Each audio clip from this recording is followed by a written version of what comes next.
Hi, my name is Jerald Simon. I'm the president and founder of Music Motivation. And every week I come out with a brand new cool song. It's part of an annual subscription I created, especially for piano teachers and piano students, primarily teenagers. And what I wanted to do is create fun, cool music that the teenagers could relate to, pop music in a style of pop and jazz and blues of today's music. And then these are all original compositions that I've composed to help teach music theory the fun way. Right now I'm going to play New Heights. This is the new cool song for this week. It's in the key of D. Let me play it and I'll explain more about it.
So that was New Heights, the cool song for this week. And I'll try to keep just a nice steady tempo, but now we're going to practice this at practice speed where we cut the tempo in half. That was about 120. This is going to be about 60 beats per minute. And again, the students can practice playing along with the practice speed to build up and get better and faster before they play performance speed. Listen to this at practice speed.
So that is new heights. We have the performance speed where we're playing full tempo, and then the practice speed where we've cut the tempo in half. Now, the whole point of this performance piece, this cool song, is to teach students the D major scale, to have them practice playing the major scale 1 octave, and then even though in the piece we only go up and down 1 octave, to have them try going up and down 2, 3, 4 octaves, all the way up and down. 1, 2, 3. We can go all the way up and down the piano playing the D major scale. And in the key of D we have 2 sharps. We have F sharp and we have C sharp. So that is my D major scale. Now, I'm doing a lot of different directional moving, sometimes going up, sometimes going down. Starting in measure 1, watch the right hand.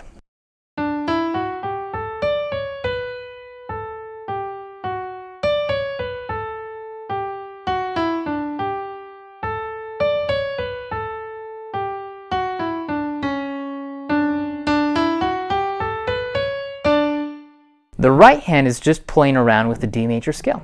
And I will have students take any major scale, in this case it's D major, but they can take any major scale and play around with it. Go up, go down. Now, if you notice, starting in measure 8, we have the left hand playing an octave interval. And we're on D. The left hand is going up and down, playing a rhythmic pulse. The right hand is playing a lot of different chords, but we're moving up and down primarily according to the D major scale. What if we had the student take the D major pentascale, the first 5 notes of the D major scale, and with the left hand, what if we had them play a D octave interval and just keep a steady tempo?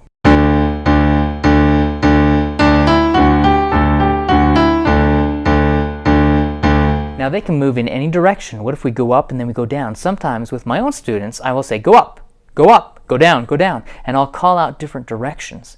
I like to refer to it as directional playing, where I will have them keep going up with the scale or go down.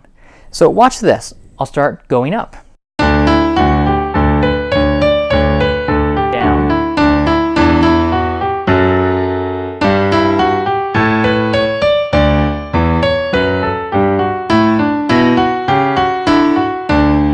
So we were going up, we were coming down, we were just moving according to the scale.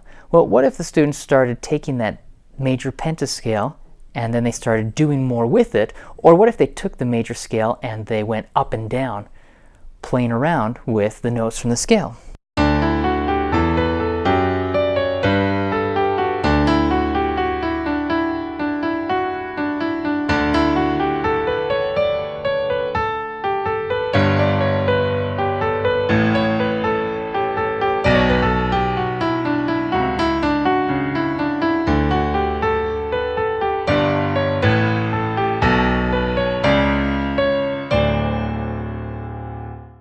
Again, I'm taking the notes from the D major scale and I'm moving up and I'm going down and I'm changing positions, but I'm still playing those notes from this D major scale.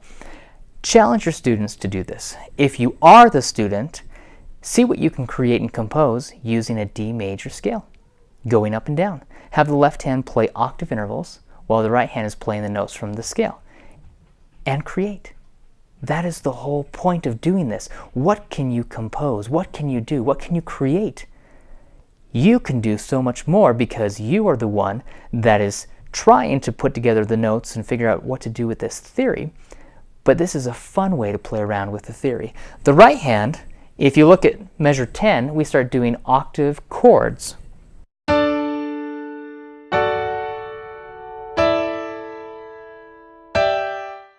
And we start moving with the scale. See how my right hand is just doing the neighboring notes? And then I jump up to the F sharp.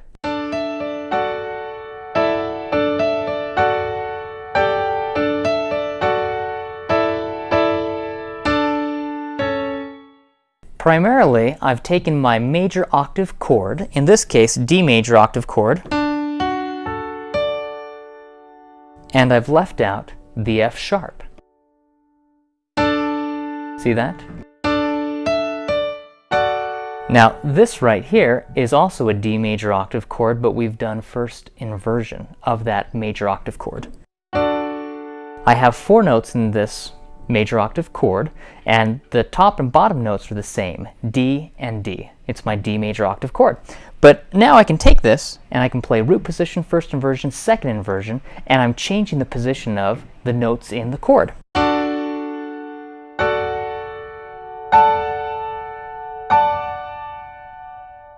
And I will have students try that with all of the octave chords created from the D major scale.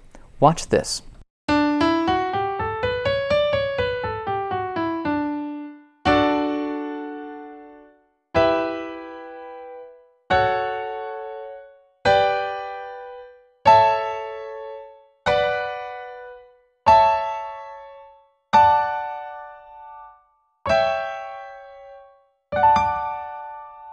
At the very end, I went to an A major octave chord in first inversion. Instead of playing my C sharp diminished octave chord in root position, which is what I wanted to do. So sometimes my mind automatically changes the chords and the notes because I have a different sound I'm trying to receive. But try doing that, and then you can take one or all of the chords from the major scale. These are the major octave chords, remember, and try playing them in root position, first inversion, second inversion. Every single one. Here's the D major octave chord. What if I went to the E minor octave chord? And again, we're moving up. Well, right here we have the F sharp minor octave chord. I can play that in root position. We can go to first inversion, G major octave chord,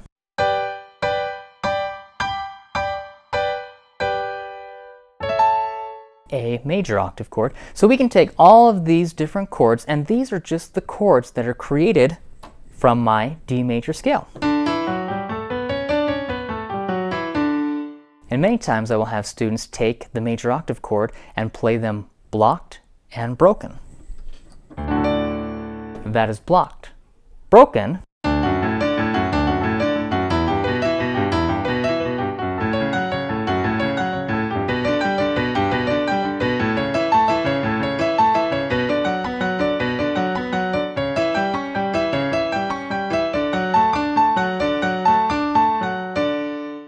And so I went up, moving according to my D major scale, and I was playing all of the major octave chords, and I played them as broken chords, just breaking them apart, starting with the bottom note and moving up to the top.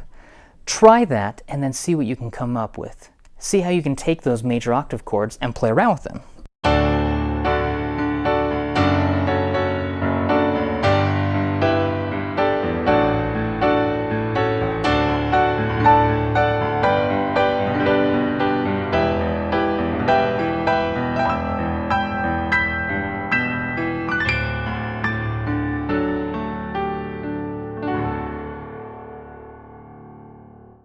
Have fun playing with this cool song for the week. Every Friday I'll come out with a new cool song, and I think you'll have fun playing these. Again, the first Friday of the month is beginner or primer level, so it's very, very simple. But then the pieces get more challenging as we go on through the month, until the last week of the month is more advanced levels for the upper division students, the students who are a little older or a little more advanced. So I hope you enjoy playing these cool songs that I compose and come out with every week. They have the minus tracks because I want the students to feel like they're playing along with the band, playing along with all these musicians, and each individual track I recorded one instrument at a time so that the students are actually playing with a live musician. It happens to be me with every single instrument, but they are playing with that live musician. So have a wonderful week, and if you have any questions, please feel free to contact me. I always tell the teachers that they can send me an email, send me a message, whatever they'd like to. If they have some concept they would want me to teach, or if they have some cool song in mind, a different theme or sound, I actually look forward to having the teachers ask me to create a style in this genre or a different sound using different instruments. So send me a message if you'd like to ask me a question. That email is Jerald Simon, JeraldSimon, at musicmotivation.com. You can also visit my website, musicmotivation.com. And then I would love to have you subscribe to my YouTube videos that I post on my YouTube channel, and that is youtube.com/Jerald Simon. Have a wonderful week and keep playing these cool songs. I will see you next week if I don't hear from you in the meantime. Have a great week.